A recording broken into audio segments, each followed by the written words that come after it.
Discussion keeps the world turning. This is Roundtable. Hello, welcome to Roundtable, where we serve up piping hot debates on the issues that sizzle in China and beyond. I'm Niu Honglin. As cities grow and populations rise, so does the need for fast, interconnected travel. China's intercity metro lines are bridging this gap, seamlessly linking cities and regions to foster economic and social ties. What are the impacts on those who use these connections daily? Right after the World Cities Day, let's take a look at the different ways these lines are transforming both cities and lives across the country. For this episode, I'm joined by Yushun and Steve Hatherly. Now grab your virtual compass and follow us to the heart of the discussion. What if your commute took you not just across town, but to an entirely different city? With China's intercity subway expansions, the lines between cities are becoming less visible. Cities like Guangzhou and Foshan, Shanghai and Suzhou are now closer than ever, thanks to transit links that offer faster, more affordable travel between urban hubs. Could this be the future of interconnected urban living, or are the cities simply getting too big for us?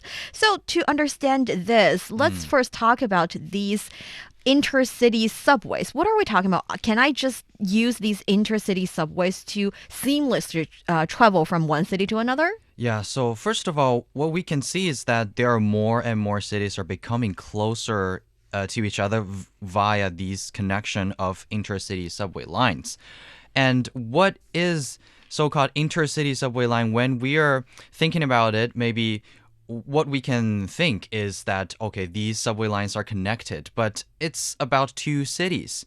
So when the subway systems of two cities are connected, allowing passengers to travel between them without, I think this is quite important, without exiting the station. And the entire journey feels just like taking the subway within one city. So you're going to use only one card no transfers, no nothing. Maybe some you need transfers, Okay, of course, question, but in the station. Are these independent lines? I mean, not independently run. I mean, independent of other subway systems, or are they attachments to previously existing subway systems? Meaning, is it a line that goes from A to B with a few stops in between, just one line itself? Or when you arrive at your destination, you can transfer to an already existing subway system and carry on if you please? Yeah, I think this is the case in your latter one. Basically, there are two cities, two lines, and they maybe at some point or in some locations, there is an intersection. Got it. And then you can transfer through the two lines and you can transfer through the two cities. Very convenient. Yeah, and actually that is a very important question that Steve has asked, because previously on the show we talked about Tianjin, a city that is really close to Beijing, is also enjoying kind of an intercity railway, though. That is the case that you still have to buy a train ticket if you're traveling between Beijing and Tianjin. Yet, there are almost every train every 20 or 30 minutes, so it's really convenient, and a lot of people travel between these two cities. Yet, since it's still a railway, it's still not a subway. Right. First of all, you have to purchase a ticket with your ID card, and then even we are talking about the kind of convenience that people, when they finish traveling from, for example, Tianjin to Beijing, they can easily get from the railway station to the subway station. Still, they need to do something about it. They need to travel the distance. Yeah, because and conversely, you still have to get to the railway station. Right. Not just hop on any subway station anywhere. Yes, Yeah. But what we're talking about today is a bit different. It's basically blurring the line between these two cities. This actually reminds me of when I was a little girl. I live in the city of Taiyuan, which is the provincial capital of Shanxi province, and my grandparents live in adjacent little city. That's Yuzhi. I think it's just too little for you to remember the name of the city. But for me, the first several years that I can remember when I have to travel between these two cities, I have to actually hop on a green quite slow train that takes around 1 and 1.5 hours. So it was quite When I need to make the journey or make the travel, we need to carefully plan everything. We have to think about the schedule of every day. And later, there started to be a long distance bus, but it's still a bus and it covers more stops on the route, meaning that I can hop on any of the stop and go to another city. And that has made the connection between these two cities much closer and making my trip much easier. Well, consider yourself lucky because when I was growing up in Nova Scotia in Canada, if you weren't driving in the car, you weren't going anywhere. Oh. There was no such thing as a subway from one city to another city. Maybe a bus, but that would involve getting in the car to get to the bus station. Yeah. So when we talk about the upgrade of different transportation systems, we're literally talking about making the distance between two cities, between two places closer. So which are these really lucky cities that are enjoying this kind of transportation systems? Yes, the one is you just mentioned Guangzhou Metro. Yes. It is the metro that connecting Guangzhou, we know that is a big city, and another city called Foshan. So actually, during this National Day holiday, I had the chance to experience this How'd you like it? interconnected metro line. It felt very convenient and smoothly, I think. When we noticed that we have this choice to just use this kind of metro line to travel between these two cities, we just make all of our itineraries so flexible. We don't need to plan ahead so many things. We can just go hop on the underground. Yeah, spontaneous. Whenever I need. Yeah, spontaneous travel is one of the benefits for people when you have this kind of system. That's a relatively new line. Oh, no, it is actually the first intercity metro rail line in China, and it's kind of it's making, I think, this kind of system appeal to people's views, and we realize that there is a possibility that, okay, these two cities, maybe if they're close enough and we can have the choice of traveling between two cities with just subway. This is actually very interesting because take a guess. How many passenger trips are made every day between Guangzhou and Foshan? These are two cities we're talking about. Yeah. You're talking number of passengers? Number of passenger trips. Probably hundreds of thousands, I would think. 1.7 million. Yeah, right. Wow. Yeah, so people are actually... Well, if you think about it, people living in Foshan can work in Guangzhou, Yeah. working in Foshan can buy a cheaper place with better living condition in Foshan. These are basically so closely linked together that we do not see the line. And in the same time, even though we say that this one is one of the first, well, it is the first intercity underground rail line in China. Actually, what they are currently doing is that this May, Guangzhou and Foshan as well. Actually, Guangzhou, Foshan, Zhaoqing, Dongguan, and Huizhou, these 5 cities are now closely linked together by the intercity railways. Oh, So yes. this is one of the biggest ones, and these cities are connecting closer and working together. Well, people working and living in these cities are interacting much more frequently thanks Sure. to the upgrading of the transportation system. How long did it take you to get between the two cities? I think it's about 1.5 hours. Okay. Yeah.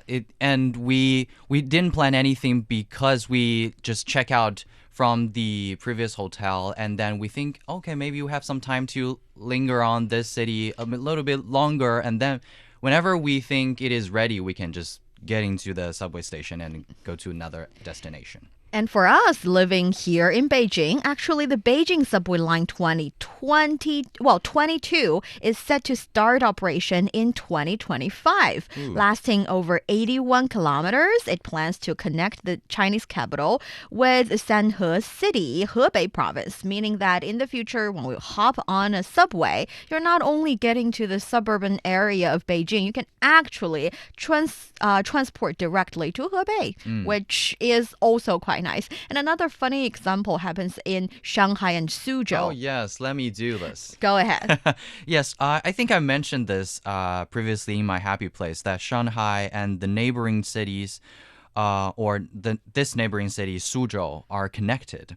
And now Suzhou and my hometown, Wuxi, which is also quite close to Shanghai, will soon have an interconnecting subway as well. And from then on, people from Wuxi will have the opportunity to reach Shanghai by subway. And the exact time difference might not be clear yet now.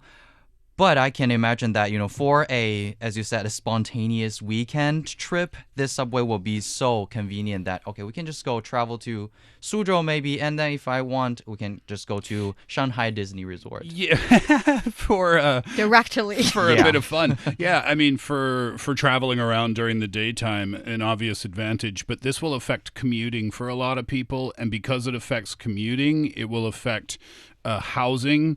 It will affect where people choose to live. Life choices. Absolutely. And the more convenient and the more interconnected these cities are, then the easier it is for people to make a decision.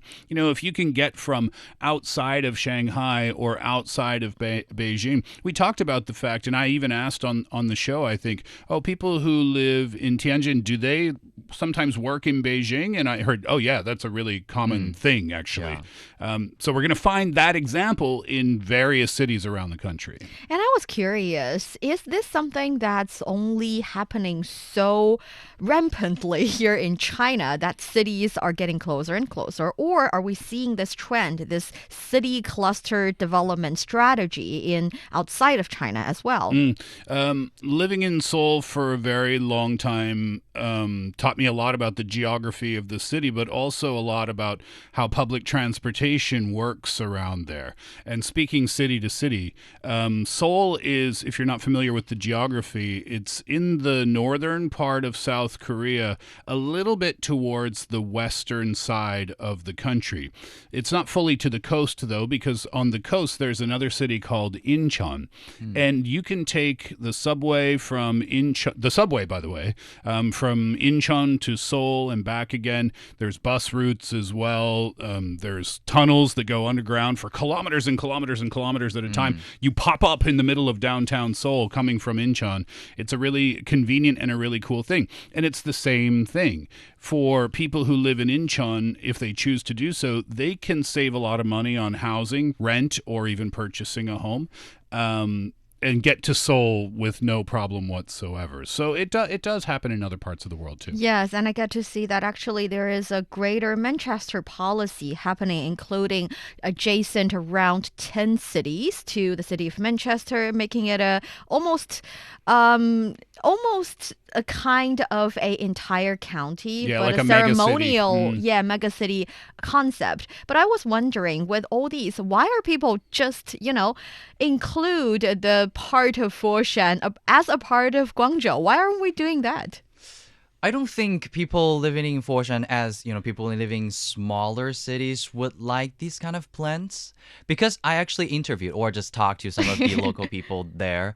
They're saying we're just super satisfied with the life right now. We can get to the bigger cities. We have people from bigger cities, like living in here or just travel to here. We have a lot of business opportunities here, just in this small city. And we're quite satisfied with this. But if you're saying that if we are going to be a citizen of Guangzhou, which is a big city, I don't like to do that, because with that, inevitably, the price of their life costs will be higher. Yes. The housing price will be higher. Schooling Yes, zones, everything. right? Mm-hmm. Because imagine that, even if we're saying like Property taxes. yes, when we're thinking about suburban area in Beijing, the housing price may be still expensive than some of the smaller cities around Beijing. So I think that is maybe what I can think of the ideas of people who live in smaller cities, if their life is just quite good enough, and I don't think they may like to get into a bigger status. Well, for those of you who don't know this about myself, my major in college was resources, environment, and the management of urban rural planning. Whoa. I can still remember. City planner then. Yes, some of the theories we learned. That is, around the world or just across China, there are different development ways, different development paths that you can take. For example, there can be mega cities. The mega cities for example, Beijing and Shanghai, they're definitely mega cities. And when it's mega cities, it has its huge advantages. For example, education resources. You have to admit, one of the top universities here in China are located in Beijing. And also medical resources. Patients with kind of hard to cure diseases can actually come to Beijing and find the best of the best doctors. So these are for the mega cities. They can expand because they basically are shouldering the responsibility of providing these top-notch services for the entire country, or at least the mega region that they cover. And also there's the development path of city clusters. That's what we're talking about today. That is, the cities do not have to merge into one huge city, yet they can be so closely interconnected that their advantages can be shared among that region. Not only are we talking about Shanghai and Suzhou or Guangzhou and Foshan, actually the Greater Bay Area, I'm pretty sure the area is not going to be integrated into one huge city, yet all the cities, the bigger ones as well as the small ones, are closely linked with each other. There's even the talk of a 1 hour living circle in this region.